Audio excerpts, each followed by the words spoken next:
In 2003, the United States invaded a country that did not threaten us, did not attack us, and did not want war with us. To disarm it of weapons we have since discovered it did not have.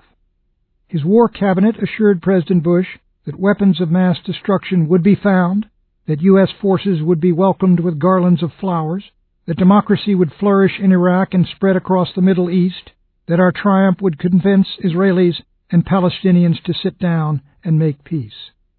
None of this happened.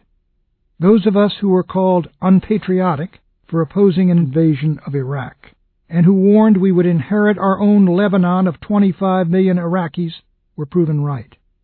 Now our nation is tied down, and our army is being daily bled in a war to create a democracy in a country where it has never before existed. With the guerrilla war, U.S. prestige has plummeted. The hatred of President Bush is pandemic from Marrakesh to Mosul. Volunteers to fight the Americans have been trickling into Iraq from Syria, Saudi Arabia, and Iran. In spring 2004, revelations of the sadistic abuse of Iraqi prisoners at Abu Ghraib prison sent U.S. prestige sinking to its lowest level ever in the Arab world. We may have ignited the war of civilizations it was in our vital interest to avoid. Never has America been more resented and reviled in an Islamic world of 1 billion people.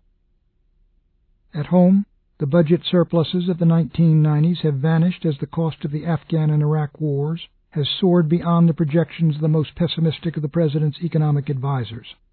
The U.S. budget deficit is above 4% of GDP.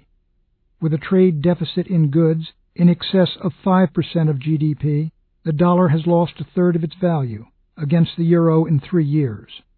1 in 6